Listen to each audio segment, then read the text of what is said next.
বিশ্ব রাজনীতির নাট্যমঞ্চে এক নতুন অধ্যায়ের সূচনা হতে চলেছে। বাংলাদেশ থেকে উঠে আসা এক মানুষ, যিনি দারিদ্র্যের বিরুদ্ধে যুদ্ধ করে পেয়েছেন নোবেল পুরস্কার, ডক্টর মোহাম্মদ ইউনূস। তিনি কি হতে চলেছেন জাতিসংঘের পরবর্তী মহাসচিব?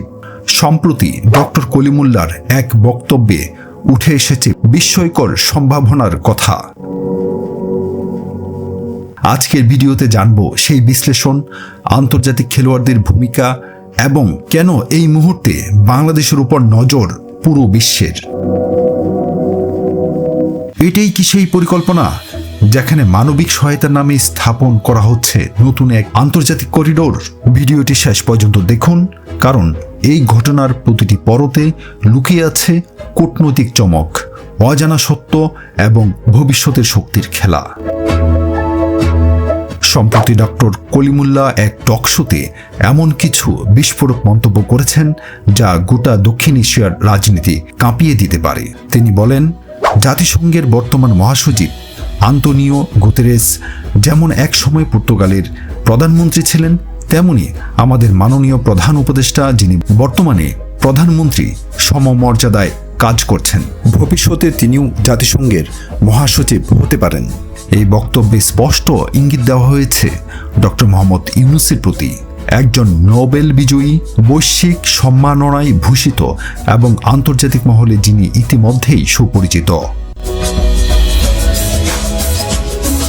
কিন্তু প্রশ্ন, কেন হঠাৎ করে বাংলাদেশে একটি মানবিক করিডোর স্থাপনের প্রসঙ্গ এলো? জাতিসংঘ দাবি করছে মিয়ানমারে মানবিক সাহায্য পাঠানোর জন্য বাংলাদেশকে একটি করিডোর দিতে হবে। এর পেছনে যে বড় আন্তর্জাতিক শক্তিগুলো কাজ করছে তাদের মধ্যে রয়েছে যুক্তরাষ্ট্র, ইসরায়েল এবং চীন। তিনি বলেন, যুক্তরাষ্ট্র তাদের স্বার্থে বাংলাদেশে করিডোর তৈরি করছে। একই সঙ্গে তারা এমন কিছু লবিস্ট নিয়োগ করেছে যারা মার্কিন স্বার্থ রক্ষা করবে। চীন কিন্তু নিশ্চুপ বসে থাকবে না। এছাড়াও ইসরায়েলের ঐতিহাসিক পরিকল্পনা, যেমন দ্বিতীয় ইসরায়েল গঠনের গোপন তৎপরতা, যার ভিত্তি রয়েছে মিজোরাম, মণিপুর ও বাংলাদেশের বান্দরবানে ক্রামা ধর্ম প্রচারের মাধ্যমে, তাও বিশ্লেষণে উঠে আসে। 80 দশকে এক ধর্মপ্রচারক এসে বান্দরবানে ক্রামা নামে একটি ধর্ম চালু করেন, যেটি ছিল ইহুদি, খ্রিস্টান ও বৌদ্ধ ধর্মের সংমিশ্রণ। ম্রো ও খুমি জনগোষ্ঠীর মধ্যে এই ধর্ম ছড়িয়ে দেওয়া হয়। এই পরিকল্পনা ছিল দীর্ঘমেয়াদী। লক্ষ্য ছিল এমন একটি জাতিগোষ্ঠী তৈরি যাদের ইসরায়েলি দাবির ভিত্তিতে আলিয়া বা রাইট টু রিটার্ন প্রয়োগ করে ভবিষ্যতে মধ্যপ্রাচ্যের বাইরেও একটি নতুন ইসরায়েল গঠন করা যেতে পারে। কিন্তু বাংলাদেশের করিডোর ছাড়া এই পরিকল্পনা সম্ভব নয়। করিডোর দিতে হলে দরকার কূটনৈতিক সমর্থন, আর সেখানেই আসে ডক্টর ইউনূসের সম্ভাব্য জাতিসংঘ মহাসচিব হওয়ার প্রসঙ্গ।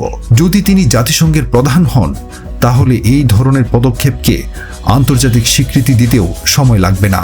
আরেকটি চমকপ্রদ তথ্য হলো, আমাদের পররাষ্ট্র উপদেষ্টা তৌহিদ হোসেন সাংবাদিকদের বলেছেন, করিডোর অনুমোদনের ব্যাপারে কিছু শর্ত আছে, কিন্তু তিনি সেগুলো খোলাসা করেননি। তবে অনুমান করা যাচ্ছে এই শর্তের মধ্যে রয়েছে রোহিঙ্গা যোদ্ধাদের প্রশিক্ষণ দিয়ে আরাকান আর্মির সঙ্গে লড়াইয়ে পাঠানো। আর তাতে যদি মিয়ানমার পাল্টা আক্রমণ চালায়, বাংলাদেশ প্রস্তুত কিনা এটা এখনো অজানা। ডক্টর কলিমুল্লাহ আরও বলেন, রাশিয়ান সুখোই বা MiG-29 যুদ্ধ বিমান যদি আমাদের সীমান্তে বোমা ফেলে, আমরা কি তার জন্য প্রস্তুত? এখন প্রশ্ন হলো, এই ভয়াবহ আন্তর্জাতিক খেলার মূল উদ্দেশ্য কি? একদিকে বৃহৎ ইসরায়েল, অন্যদিকে ছোট ইসরায়েল, আর এই দুইয়ের মাঝখানে দাঁড়িয়ে বাংলাদেশ। চীন, ভারত, যুক্তরাষ্ট্র, রাশিয়া, ইসরায়েল সবাই এখন দক্ষিণ পূর্ব এশিয়ায় পা রাখছে। সামরিক ঘাঁটি, ভূকৌশলগত এলাকা, বন্দর, করিডোর সবকিছু যেন এক একটি দাবার ঘুঁটি। বাংলাদেশের অবস্থান এখন এক ক্রস রোডে। এমন সময়ে যদি ডক্টর ইউনূস জাতিসংঘের মহাসচিব হন, তবে তিনি এই বড় খেলায় একটি বড় ভূমিকা রাখতে পারেন। তার আন্তর্জাতিক গ্রহণযোগ্যতা, মানবিক ইমেজ এবং নোবেল বিজয়ের পরিচিতি তাকে এই পদে একটি শক্তিশালী প্রার্থী। ডক্টর মোহাম্মদ ইউনূস কি হবেন জাতিসংঘের ভবিষ্যৎ মহাসচিব? বাংলাদেশ কি হয়ে উঠবে একটি নতুন ভূরাজনৈতিক কেন্দ্র? করিডোরের নামে কি আমাদের ভবিষ্যৎ বিপদের দিকে ধাবিত হচ্ছে? এই সব প্রশ্নের উত্তর এখন সময়ের হাতে। তবে ডক্টর কলিমুল্লাহর ভাষায় জাতীয় স্বার্থ বলে একটা বিষয় আছে। আমরা শুধু দর্শক হয়ে থাকতে পারি না, আমাদের সচেতন হতে হবে, জাগতে হবে। ভিডিওটি ভালো লাগলে লাইক দিন, কমেন্টে আপনার মতামত জানান এবং এই চ্যানেলটি সাবস্ক্রাইব করুন। আমরা ফিরে আসব আরও চমকপ্রদ বিশ্লেষণ নিয়ে। আপনাদের জন্য সত্যের সন্ধানে। আল্লাহ আমাদের সকলকে হেফাজত করুন।